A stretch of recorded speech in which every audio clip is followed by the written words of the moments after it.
Turi bende oula kod koth osedaro e miechegi kod kuonde magidake, sirikal olando.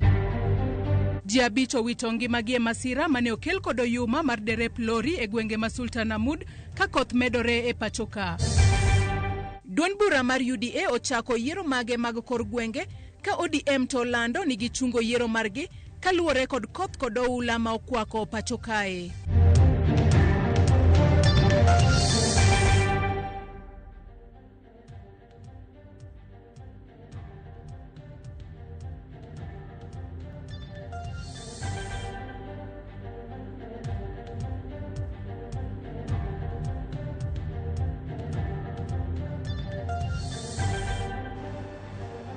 Nyakora Mugiajwang machiegni eneno weche manyien mag ang'ich welo otieno makawuono. Nyinga Joyce Oduor, jaloko marwa en Elizabeth Otieno. Parni nyalo tudri kodwa kichwalonwa paro moramora kotudore kod wechewa manyien duto mag otieno makawuono kokale nambawa mar 33600 kaka pile. Mbui marwa mar Facebook ibiro yudo wa achiel kachiel Ramogi TV X @Ramogi TV. An bende nyalo tudri koda e Facebook page mara ibiro yuda Joyce Oduor. Mbui mara mar X ibiro yuda @JoyceOduor_ machiegni.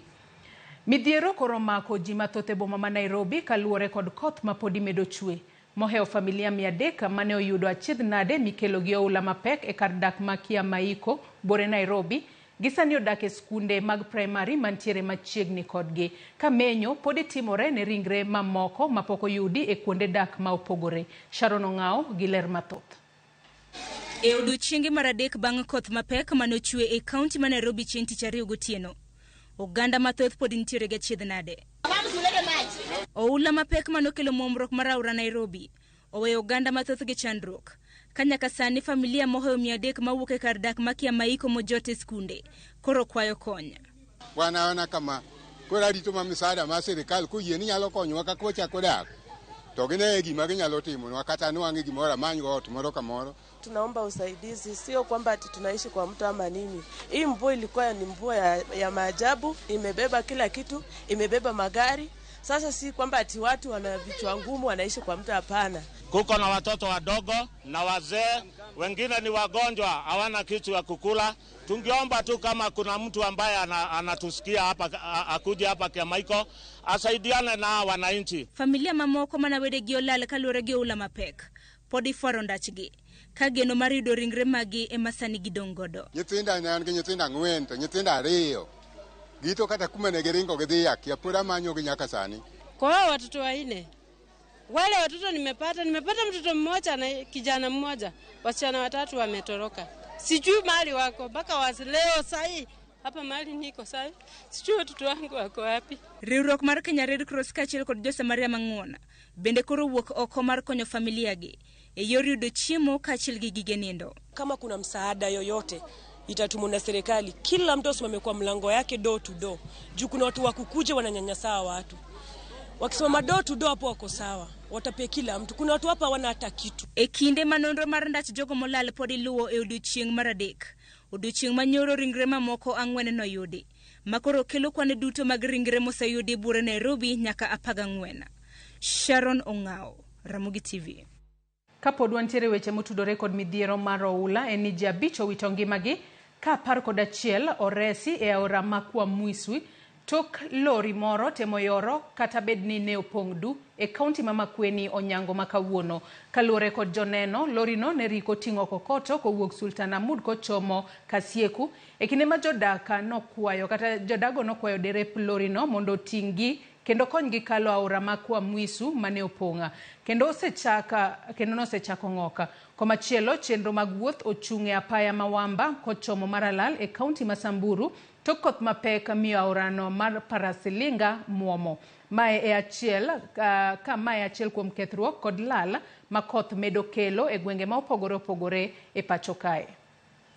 Koth mapek ma medo chwe pachoka koro medo kelo achiedh nade mathoth ne jodak e counties mopogore. E kaunti ma Makueni, chenro mar reso oganda mane oywer kod pi oula mapek e aora ma Kiamaiko dhi nyime. Nyaka e sama ne wadhi e yamo, ji 7 oseresi ka ringre jomoko 2 bende noseyudi. Kaluwore kod joneno, oganda go pi noywero e seche mane giidho lori moro mane oting'o kokoto kowuok Sultanahmud kochomo Kasieku mane konyogi e kalo aorano. E kaunti ma Samburu, Nyamburko matingo jowuoth kod mag ji giwegi ogoyo tach e gwenge ma Parsilinga e apaya Mawamba kochomo Maralal kama wuodhgi nong'adore nus tok aora Parsilinga muomo nikech koth mapeka. Jowuoth duto nonindo oko e koyo otieno ma piny orugodo kawuono. Sisi ni wakina mama wa kujitafutia, wa kwenda masoko kujitafutia. Na sasa saa hizi mpaka masaa hizi tumekaa barabarani kwa sababu ya maji ambayo imenyesha, mvua imenyesha, malaga imeteremka sana. Sisi ni wakina mama ambao tunajitafutia mpaka masaa hii ni saa 4:30 ya usiku, tumekaa hapa kwa masaa 5 kwa hii barabara. Hakuna mtu ambaye anapita. Nimetoka soko, nimelala hapa. Watoto sijui wako na nani. Mimi ni mtu wa kujitafutia. Watoto wananiangalia na nimelala barabara. Tafadhali viongozi mtuangalie barabara. Mtawekee daraja hapa. Tafadhali tukienda masoko at least tuendeni safe. Mvua ikinyesha hatuna amani hapa. Nochuno jowuothgo mondo omok mach kaka yorno mar rakore gi koyo kod suna e otieno no. Kama mnavyoona tumelazimika kuhakisha moto wa usiku huu kwa sababu tulikuwa tunaendelea na safari. So maji imekuwa nyingi sana ikatulazimika tuhakishe moto tuweze kuota ndipo sasa tuendelee na safari. Hapa tumefika karibu masaa 8 iliyopita. Kuna watu wamelala tena juzi. Leo pia kuna shida ya maji. Tunaomba serikali at least weka daraja hii barabara. Maana watu wanaumia sana. Hapa pia kuna madereva wanasema kuna watu wanaenda kotini na hawajafika mpaka saa hizi. Iwapo kuna mgonjwa hapa hivi mtu atakufia barabara tu. Kaluore kod jowuoth aorano osebedo kang'iko chenro mag wuoth kinde duto ka koth chwe ka koro gikwayo sirikal mondo gero lalo manyalo miyo chenro mag wuoth ok chung' kinde mag koth. Mimi ni driver wa hii barabara tangu kama 15 years ago na ile changamoto tumekuwa nazo kwa hii barabara zimekuwa mingi sana.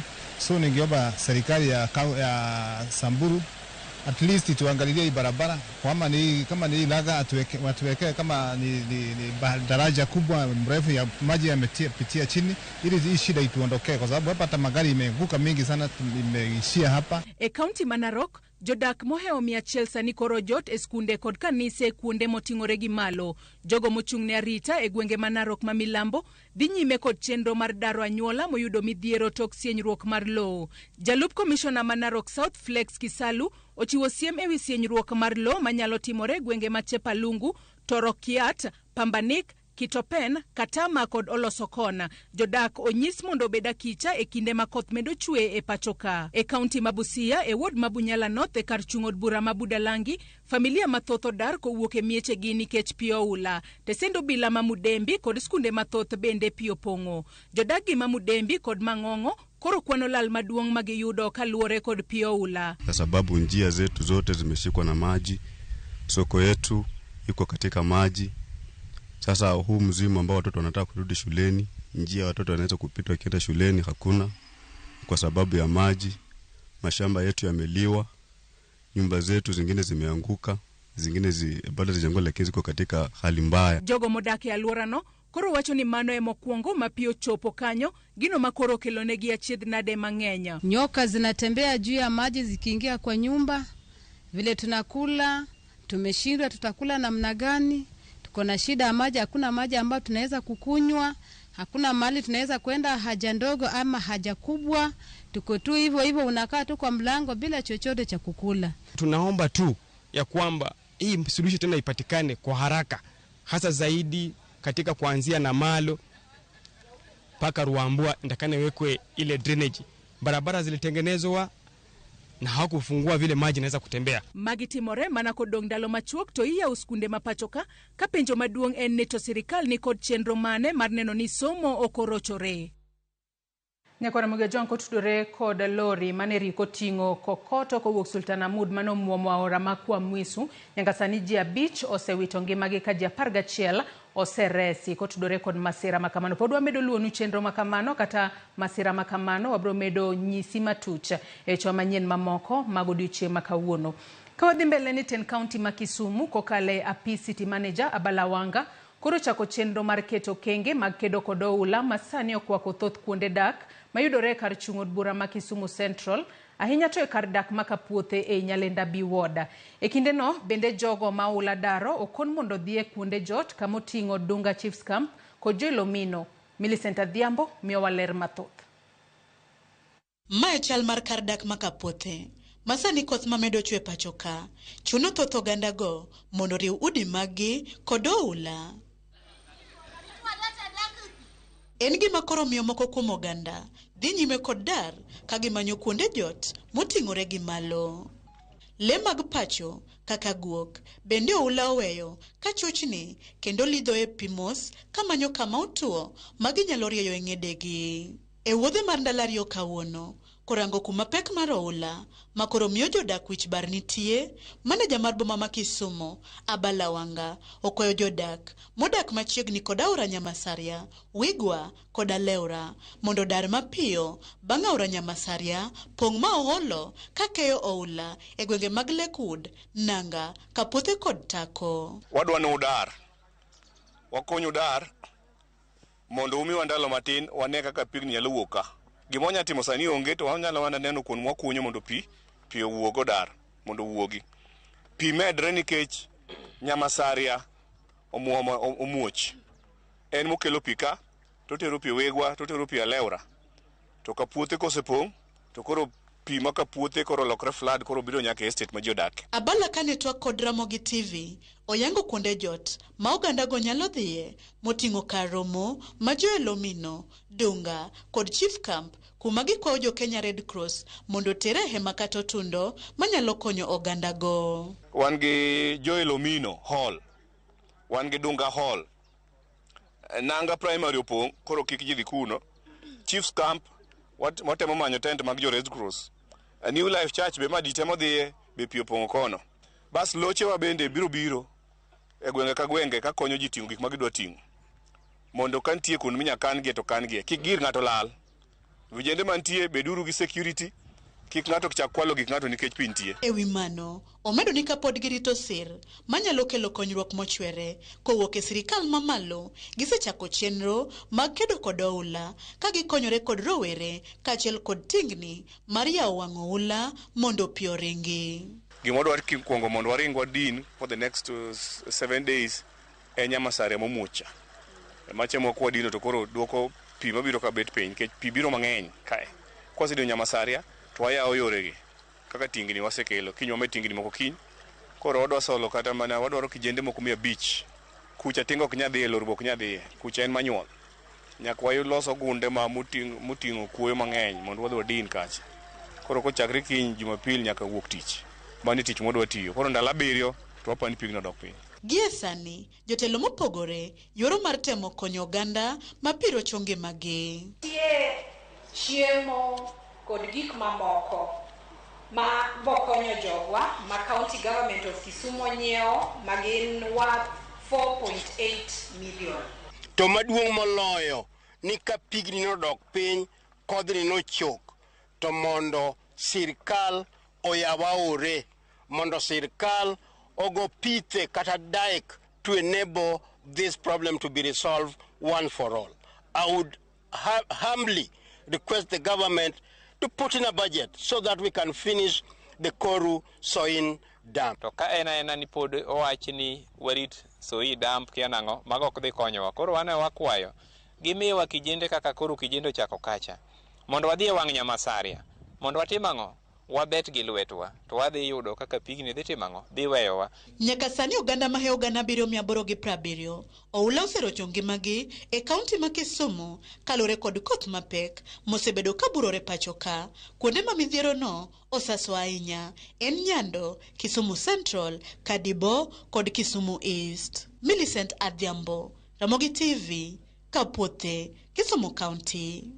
Jalup jatend piny Kenya Rigathi Gachagua wacho ni yepo mag skunde biro dhi nyime mana kaka nopangi kata obedo ni skunde 64 oroch kod oula kaluwore kod koth mapek mamedo goyo pacho ka. Rigathi olero ni sirikal maduong' oikore mar tiyo kamoro achiel kod mag counties mar medo kedo kod midhiero mikelo kod oula. For the purposes of the country, the schools will reopen as scheduled, as planned. But where there are cases where the people on the ground, the county governments plus the national government administration and the directors of education in those respective counties make a recommendation to the PS, basic education, we can always extend for a few days as things settle down. We have also asked the National Treasury to give priority to counties that have been affected so that they can access funds owed to them for the purposes of emergencies.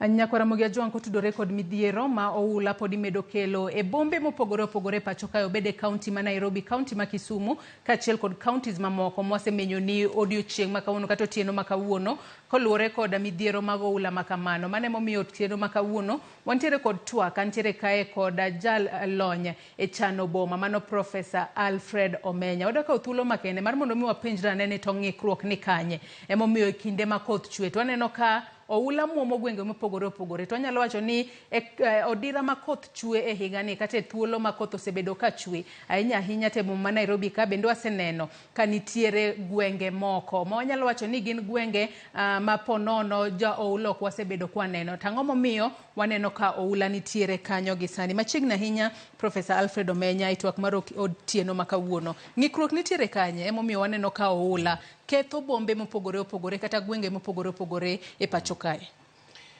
Erokamano Joyce, aduoko erokamano Ramogi TV luonga e twakni. Nitie kaka boma mopogore opogore ka Nairobi kae. Wan gi chenro ma mwasebet go Nairobi kae kuom higni mang'eny. To king'iyo kaka ji odak e boma kae, ok wasebedo kwaluwo chenro go. Ineno kaka Nairobi nochan e kinde machon. Nairobi king'iyo history ne tiyudo ni Nairobi ok nen kama ne ji nodake ga.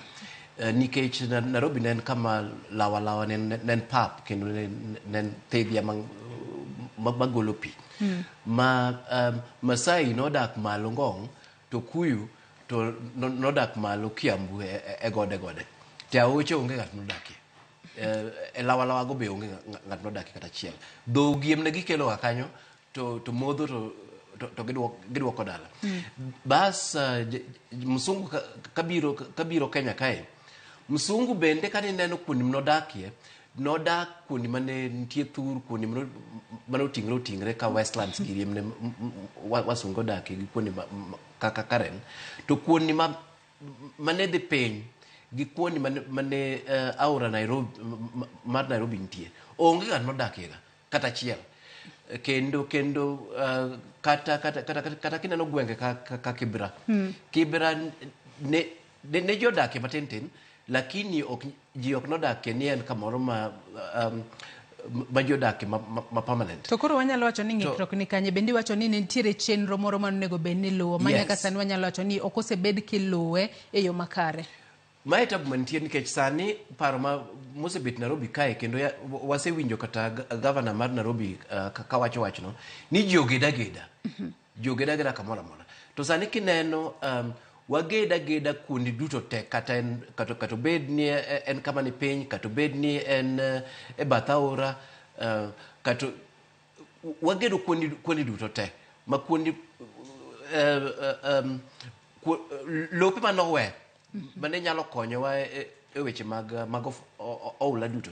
Kuonde wasegede masani em nouru pake modong gi park moro matin mani Parklands ni. To kuonde duto kata idhi Kileleshwa jogedo nyaka aora kata Karen mwacho no jogedo nyaka aora. Kibra an notisa Nairobi Dam Kibra jogedo ba kuonde opong duto te. Koro wanyalo wacho ni ponono gedo majigedo mana kuonde moka oyae makoro miyo ng'ikruok sani nitiere makwaneno ula to ula ywero ji. Ting'eni ogin udi mwagero gi kuonde moko winjre to kata mna nderni kaka wagero gi en na shida achiel no. Koro kama onego bed ni pi luwo kama pi ne luwo kuonde mne aoche go nitie kuonde mne fula luwo duto te wadino nigi gi yore mwagero, wadino nigi gi ute ma ji odakie. Koro pi sama koth chwe pi ok yud nafas monego bed noluwo monde kodhi aoche gi mondo dhinwa enam Indian Ocean. To koro wanyalo wacho ni waseyo gedo maji gedo aoyaye. Onego bed ni ng'ato ng'iyo ang'o ponono kapok ogedo kumoro. Nikech wang'e ni nitiere kata kalure ni waneno ka jalup jatend piny Kenya Rigathi Gachagua. Embe neno seyo jogo miluongo ni developers ni gin githo athwa gedo aoyaye. Onego bed ni ing'iyo ang'o. Ahinya ka ng'ato pok ogedo kumoro amora mar mondo mi kik wane ng'ikruok makama. Onego bed ni chane e yo machalo nade. Dong ngeni sirikal nitie gi waluongo ni development control. To kendo gwenge duto te nitie plans kako onego bed ni gero gi. Kwachako gi kama onego bed ni ng'ato gere ot kata ng'ato gere gorofa. Wan gi chike mawacho ni ok onego bed ni igedo e puothino duto te. Nikech nyaka bedie kama pi nyalo donje, nyaka bedie kata yore kiboket bang'e to kama yore go nyalo luwo. Tiyudo ka jo Kenya dhi City Hall to gigolo asoya kuro. Ka gigolo asoya kano onego bed ni ot kawo kata 30%. Tiyudo ni ot opong'o plot duto te. Ma kata kama pi dhiye onge. Kata kama nyithindo tuge onge. Bas kwang'iyo kamoluongo ni neighborhood gwenge. King'i gwenge gibende kako chan gi onego bed ni nitie lope moko miyo aweya magin lope moluongo ni parks, gin lope ma nyithindo nyalo tuge, gin lope ma kata ng'ato nyalo gere skul. Tiyudo ka lope gi duto sama developers Rigathi Gachagua ne wacho obiro kanyo to developers ok we nafas kata matin mag gigo. Koro iyudo ni king'iyo gwenge gi duto oger gi agera ma kiwuok e ot to in e ndara, kiwuok e ndara to in e pavement. Kama iyudie nafas ma pi nyalo donjo go piny e bwo lowo kata sama ofula nitie pi nyalo duoko speed mar oula piny, gigo onge duto te. Magi shida mwamire wan wawegi. To chike nitie plans nitie mag City Hall en ni developers gi jok mang'iepo wan gi wuoro moro maduong' mamakowa ma idwa ni mondo iger ot maduong' mok rome site, idwa ni ipong' lopino duto, idwa ni mondo ibed gi ji mang'eny machuli mondo ilos pesa. Magi shida ma wan go Nairobi kae. To kopogore kata kod wanyalo wacho na chiedh nade ahinya to mago manene yore mag gedo. Wang'e ni nitiere apeyni. Apeyni onego bed ni gero e yo machalo nade kata ka achiel kod olalo kata bridges. Nikech waneno ka nitiere apeyni moko ma ka koth ochwe kata bridges moko ma ka koth ochwe tigolo milome ni kik ulu olalo makamano, apaya makamae kik ulu koth kochwe to apaya makamano pija muomo. Ang'o makelo magi? Apeyni kanyo to onego bed ni gero gi e yo machalo nade mondo midhiero makamagi kik wane. Nikech waneno kata ka e kaunti ma Makueni nitiere lori moro odiochieng' ma kawuono ogoyo ji piny kaloni ne gitemo kalo kuma pine ng'eny. Igeni kato bed na paya, kato bed mana ndara maduong', kato bed reru mar gari. Gima onego bed ni wachako ng'iyo en ni lowo chal nadi, kumane motingre, kumane mani piny, weche machal kamago. Anyalo chiwo mfano mar reru mar SGR. SGR opong'. SGR ok opong' kata achiel. To reru machon to opong'. Expressway opong'. Nikech SGR jogo nong'iyo ni kae pi nitie, kae aora nitie makalo. Omiyo wating' gini malo. Kae en kama otingre, omiyo SGR oringa. Ineno SGR kowuok Mombasa nyaka kama nochope Naivasha ni onge flooding. Nikech jok matimo SGR go gibet piny gi geographers, gibet piny gi geologists, gibet piny to gineno ni piny chal nadi. Bas itimo design kaluwre gi mano. Kata en napaya onego bed ni ineno ni kumane motingre malo, kumane mofula donje, kumane ma pi nitie, kumane mantie thidhia. Bas ibeti wacho ni akae to nyaka wating' malo. Kae to kik wagedie oloyo ndaro luor kamae kar mondo kal kae to ibo luoke duto kendo fula boy wae. Mai tabu mawan go ni ng'eny jok mwatiyo go ok gin serious. Engineer goro to kia ni ground chal nadi. Ng'ani goro gini ma kia ni nam ni ochopo kure, okia ni kuoni mage mofula dhiye, okia na aurani kanye, ogora kagima piny duto en pap en lawa. Mae shida, oken ni apaya ndara mayoti odego bende dhego. Kata mne gweng kuoni mane wawuothe. Yore mane waluwo gi dhokgo. Donge gintie nyaka sani? Gintie nyaka sani. To koth osebet ka chwe chakre ne nyuolo dhiambo komenya 50 years ago. Nyaka sani gigo nitie. Nikech dhano ne luwo kama kaka piny Nyasaye noloso. Maka motingre ing'ado kocha. Kama nitie aora ibiro kuchopo aora uketo bridge. To sani waneno ni wan gi technology wang'e gik mang'eny, apa iloso ok obadhi, iwacho ni ka kanyo rwabo keto bridge to dhano bong'ado dhi kocha. Sama yori gara kamoro amora. Ng'ato wacho ni yorni gara kae nikech dhano dhi kocha. Tiwacho ni to kamidwa gere yoro to higa ka higa to fulo pong'e. Higa ka higa to pio pong'e. Igeda nikech donge sirkal osechiwo pesa. To kopogore kod mano wang'e ni wechego mago mag sewerage system bende en achiel kuom mago makelo achiedh nade ahinya nyate boma ma Nairobi kaka loni gin ema ok gin e yo makare mane momiyo oula yayuero ji ahinya nyate obede kuonde dak mago mayuto ji ni piny nikech ne waneno kata ka jodak ma Mathare sani gichandore matamra gi nono. Sewerage system onego bed ni lose yo machalo nade mondo poni ne kinde mabiro mbele kik wane midhiero makama koth to bero podi dhi mbele koda chwe to wakia ni obro rumo karango kata kamano onego lose yo machalo nade. Ing'eni kochopo weche mag sewerage kendo magi mose lost for very many years. Jo Roman nochako loso gigi higni 2000 nokalo. Gima duong' samichano gigi en ni okonego bed ga ni pi mowuok e sewerage riwre gi pi mowuok e drains kata gi pi mag aora nikech pigegi magi gik ma dhano tiyogo. Magi pige ma modho direct, magi pige ma nyithindo tuge, magi pige ma dhano tiyogo e pidho cham.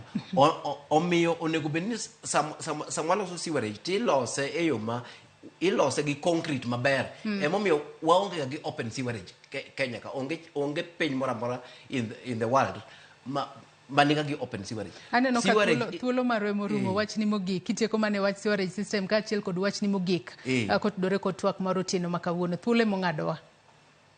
Onego bed kati gedo kata waloso infrastructure onego wang'e Nyasaye nopango gini nadi. Ka pi nyalo wuok Mount Kenya badhi Indian Ocean to pi wuog Lake Victoria badhi Nile tini bukri ni kor gweng kae idwa dhi against that one. Kwatimo mago we are wasting our resources nikech kata in climate change gimowachoga the first thing sami gedo ensure ni gimigero ni is safe first and foremost. Don't fight nature. Kik wagore gi mpangilio mane Nyasaye oketo. Nikech kwagore we'll end up wasting our money. Kata in sirikal, kata in powerful machal nadi, kata idake gweng. Ding'e ka motingre malo matin igeri akula nino.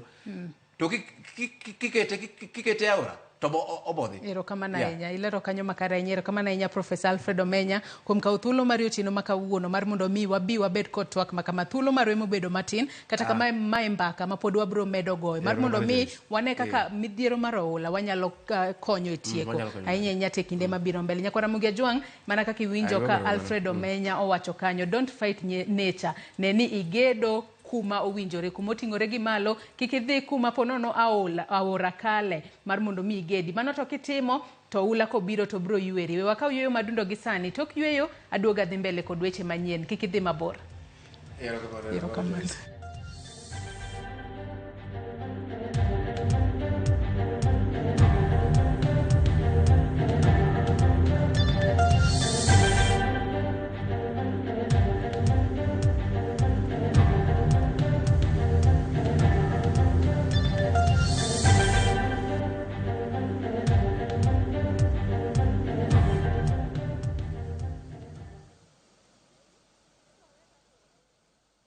Asewacho ni nyathini toko winja. To thani, oseguro tiende dalani. In a world where faith,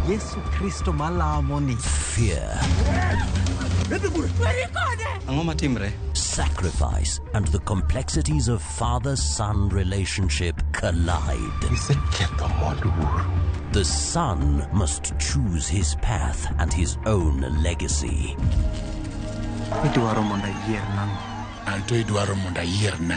Watch this emotional and riveting story of Dennis in Where the River Divides.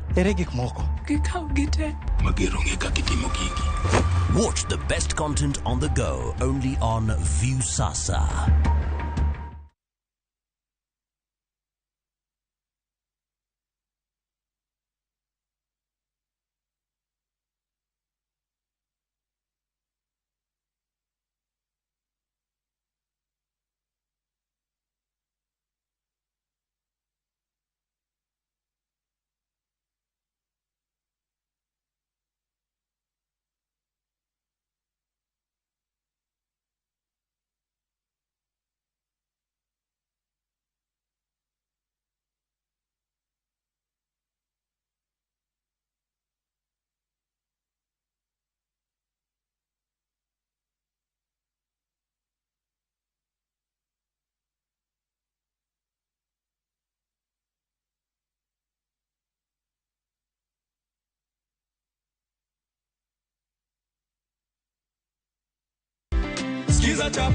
Skiza chapa, ushinde. Jina lako hili? Majina kamili? Kabila. Kiwango cha hela? 50. 50,000. Mpe ndonge, inaitwa ndonge. Za kwangu. Tunakupa na zawadi. Kadhongi. Asante sana, Robai Achimba. Nashukuru sana. Uzidi kushiriki Skiza Chapa. You never know, unaweza bado ukapata pesa tena na tena. Skiza chapa, ushinde.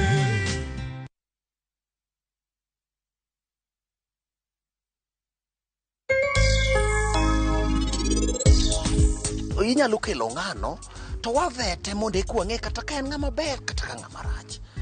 To the said person ni en jakali. Awinjo kako wacho ni oja Gwasi. Gwasi?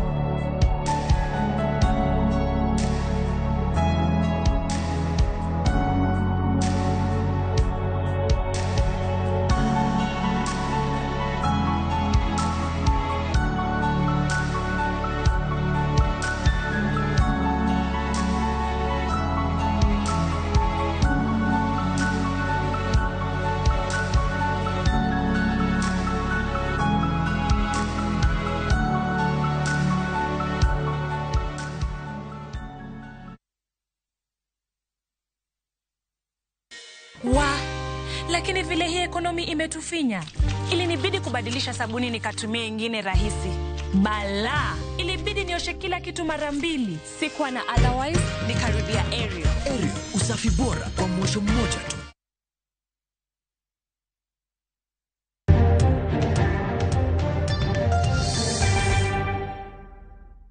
Machiegni kendo nyakora mugia jonge weche manyien mag ang'ich welo. Jotend migepe 4 kod riwruok mar governors orem chopo e romo mar komiti mag od bura mochung'ne weche mag thieth e wi ng'anyo mar lakteche kuom thuolo machielo. Jotend migepe kata jatend migao mag thieth omenda, jotich kod omenda duto okochopo e romono kendo oro mana jogoro mongirore, gino mane omiyo komitino ochwalo nyime romo makawuono. Kalure gi mano, komiti mar thieth ogolo chik mondo jotend migepego duto kod riwruok mar governors ochope nyimgi tarik 2 dwe mar 5 maonge leo. Kaka jafombo marwa Chris Owino leronwa, jod bura oseo riwruok mar governors COG kuom nyiso jopiny achaya bang' rem chopo e romo makawuono, kata odoko ni thoth lakteche riyo e counties maggi. Kuom thuolo machielo, jatend migawo mar thieth Susan Nakhumicha, nyawadgi mar omenda Professor Njuguna Ndung'u kod riwruok mar governors COG odhanjo ne romo mag committees mag od bura e wi ng'anyo mag lakteche. Thank you very much. Honorable members and the secretariat. E romo mane okelo kanyakla komiti mar od bura mamalo kod mano mar Senate mochung'ne weche mag thieth, Nakhumicha, Ndung'u, nyawadgi mar jotich Florence Bore, jakom duol mochung'ne jotich mag sirikal PSC kod nyawadgi mar duol mochung'ne ng'iyo osara mag jotich mag sirikal SRC duto ne okochopo e romo makawuono, gino mane onjao jo od bura. And Kenyans are looking upon us to have some reprieve, to have some solution to them, to their crisis. And if Parliament is not respected, we have in our standing orders, Chair, that we should invoke. Number one, to summon those who have not attended. Mr. Chairman, what these entities have shown to Parliament is contempt. Kalore gi mano, od bura ogolo chik mondo jotelo go duto ochop e nyimgi tarik 2 dwe mar 5 higani maonge leo. The Council of Governors Chair summoned. The Chair of the Council of Governors Health Committee is hereby summoned on 2nd of May 2024. Kata odoko ni thoth lakteche tiyo e bwo sirikal mag counties, riwruok mar governors COG bende oloko ng'ene romo makamano, wach mane onjao iye jo od bura mane neno okang' makamano kaka achaya ne od bura kod jopiny mawinjo matek kalure kod ng'anyo mag lakteche. The Council of Governors represents the governors, the 47 of them. They are the employers of the largest number of health workers, and the strike affects their functions or their services more than any other person. None of them has appeared here. The same Council of Governors will come to us and seek for further addition of revenue. They'll come for us asking for budget, and at the moment when we want to discuss issue, they are claiming superiority. Moko kuom jokanyo mag komitino motelne kod Senator ma Uasin Gishu Jackson Mandago kod jaod bura ma Endebess Robert Pukose obwogo mar chako chenro mar duoko weche mag thieth e bwo sirikal mamalo kaachiel gi waro pok mar omenda ne sirikal mag counties kuom nyiso od bura achaya. Senator ma Nairobi Edwin Sifuna ochwalo kwayo mar medo fwai ma igoyo apisas mag sirikal morem chopo e nyim komiti mag od bura nyaka $1 million kowuok e shillings 500,000. These people have money. Finding somebody 500,000 shillings in today's world is nothing. So we had enhanced the fine to 2 million shillings. When your bill on the summons comes to the National Assembly, we will actually raise the figure to 5 million. And we'll be able to make sure that there is arrest and even imprisonment for 6 months. Magitimore kinde mar riwruok mar lakteche KMPDU e bwo jalup jagoro margi Dennis Miskela ne olando ni gichung' kar tiendgi ni ng'anyo margi biro dhi nyime nyaka sirikal mamalo kod sirikal mag counties lok pachgi. We are going to stay home despite the canes, the threats and everything. We will stay home until the government, both county and national, come from the strike that they began 7 years ago. Lakteche seyo sirikal kuom biro e mesa mar twak kod paro mopondo, gino magiwacho ni oserocho chenro mag chungo ng'anyo. Chris Owino, Ramogi TV, Nairobi. Duond bura mar UDA ne ochako ayanga chenro mar yiero mar jotelo e kor gwenge kata grassroots elections ka johera mag UDA ne owuok oko e tesende mag luto ombulu mag yiero jotendgi kata odoko ni koth mapek to ne burore e gwenge ma opogore. Kaka jafombo marwa e kaunti ma Homa Bay Ali Abich lero, chochni matin ne oneno e moko kuom tesende mag luto ombulu bang' moko kuom jokanyo mag UDA yudo ka nyingegi onge e register mar luto ombulu. County ma Homa Bay, Nairobi kod County ma Busia ema kuom counties abiche pachoka mane UDA ochake chenro ma yiero jotelo e kor gwenge, chenro mane time yor lony manyasani e tesende mag luto ombulu mopogore. E county ni johera mag UDA ne omondo kendo muomo koth ka gidhi e tesende mag luto ombulu mopogore mane chenro makamano dhi e nyime, kata odoko ni masinde mag luto ombulu ne odonjo modeko e moko kuom tesende mag luto ombulu kaluwore gi koth mapek mane chwe alwora ni. Awa mondo ka okinyi to wapuoyo chenro mantie, kura odonje wang' sa 2 kura osedonjo, otim chenro maber, mashinde ma omola gar ka tiyo maber. Process ochakore maber kendo wamor gi chenro manotim gi party headquarter. Nikech material osodonjo gokinyi maber, mabaya sa 2 wang'e nwasechako go ombulu. Kendo gima moro wani machine is very efficient. Kata kamano moko kuom jogo ombulu ne onyiso e chwang' margi nikech nyinge gi ne onge register mar UDA mano ting'o nyinge jogo ombulu ka josiasa mag jamme ana member ma UDA gi chunya te to iyo wang' nikech ka dhi e polling station moro mena goyo ombulu kanyo onge function matimre. Abiro Homa Bay primary nyinga onge. At the same time achaka ringa dhi kanye Lake primary nyinga onge. Kora wuotho left right center right kama nyinga nitie mondo aluto ombulu okayudo. I'm so much disappointed. Ng'ikruok mane wayudo matin en ni nitiere jomoko mane osebedo jokanyo no mag chama to kodhi to yudo ka nying gi onge. Gima damed kwayo en ni elections board mar jo UDA national mondo medwa kinde matin nikech kotho ma wakinde made ji ochopo godo go ombulu. Jagoro maduong' mar UDA Cleophas Malala mano yuoro e county ma Homa Bay chwang' e chenro no ne okuni chochni moko mane okwako chenro no kuku mar UDA dhi loso. Some of the people who woke up early in the morning did not find themselves in the register, and I want to believe that is just a technicality that the National Elections Board is able to deal with. Yiero makamano be ne udhi nyime county ma Nairobi, kata odoko ni chochni moko ne nitie kama moko kuom jochung' kod johera mag duond burano ne orem yudo nyinge gi e register mar jogo ombulu. Governor ma Nairobi Johnson Sakaja gi jaod bura ma Dagoretti South John Kiarie ne orem ma ok ogo ombulu bang' yudo ka nyinge gi onge register moting'o nyinge jogo ombulu. At least for this station, so far, only 2 out of 10 people are able to vote. So it is quite a big problem of great magnitude, and you can imagine that if out of every 10 only 2 are able to vote, then it is something that in the course of the day we need to see how the party is planning to resolve that.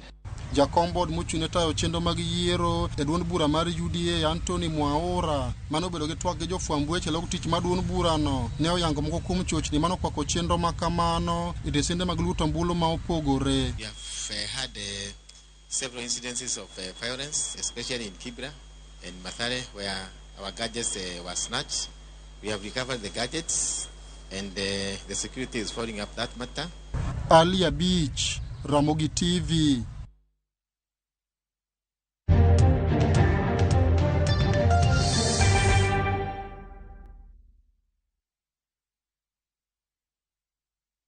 Chak wuoth materi kama ber lilo emanitie. Donji e piny ma jotijewa makonyo kastembe gi rwak makende ok ni mana kod lony to gikonyi e timo yiero makare mar chopo lek ma in godo e kitu itado midwaro. Winjane sigand kastembewa moseyie kod ber ma giseyudo. Nambati is the best. Na bei iko sawa. Na quality iko poa. Limwa e badwa ma Manjit House, Kisumu Accra Street e apaya ma Paul Mboya. Gochi e 070 Adek Abichabirio, Aria Burachiel, Royal Mabati Factory, excellence redefined. When your kids learn to be independent, you're giving them a great start. Prestige Margarine. It all starts with a great start. Now comes in the original and vanilla flavor.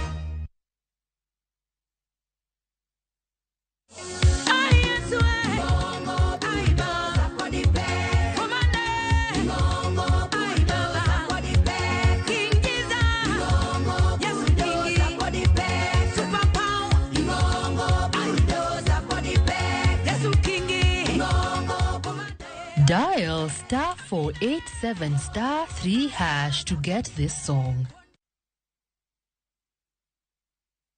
Nyakwa Ramogi, Kenya Eratiel. Raila has a space to say what Gima Jacom Duawacho. The opposition, nothing like Supreme Court. Onliet, Nyakwa Ramogi.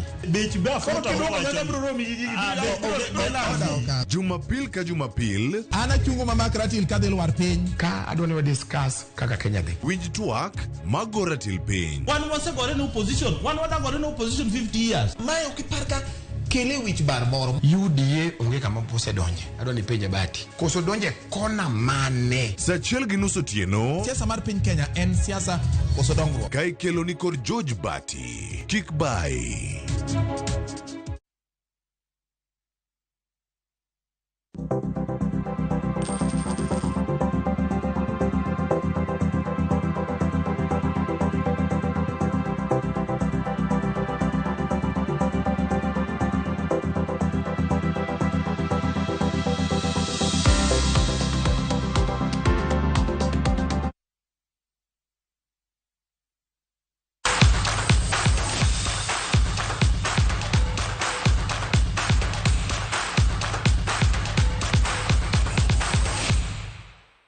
Machiegni weche mag tuke kama tuke adhula lig maduong' pachoka biro kawo yueyo kendo chiwo thuolo ne tielo mar quarter finals mag tuke FKF Cup ma ibiro bagi alap ma Dandora chieng' Ngeso gi Jumapil.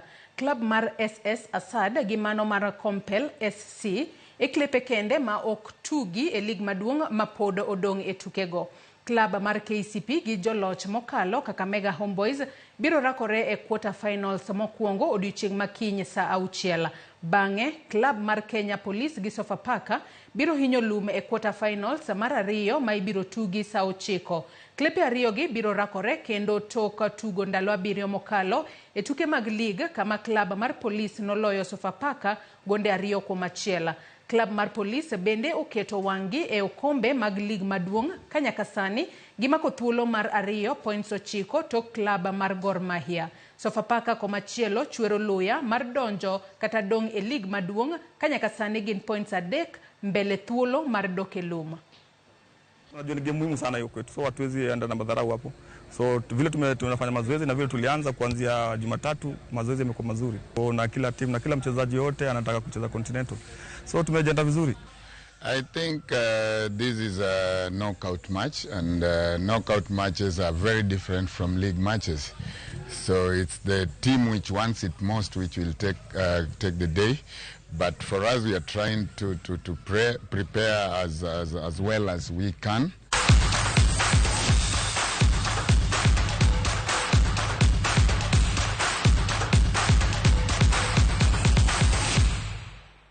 Nyakora Mugiajongi kanye mochopo godo e giko mar weche manyien mag ang'ich welo otieno makawuono yiena mar mondo mi asom ote matin kende kaeto walore gi kanyo. Ramogi TV ayie gi wach manager mar Kisumu County Abala Wanga ni jomodak machiegni gi aora odar mapiyo koth podi medo chwe. Alfredo Suru an Dandora. Ote machielo mar ariyo kende manga soma. Father Peter Ojuang Orono wacho ni an obunga Kisumu City onge city wach pi onego los kapok ohinyo wa. Erokamano inyanya kwa Ramogi Ajuang med mana kete Ramogi TV oriti masani warom kanyo weche manyiena magoimore.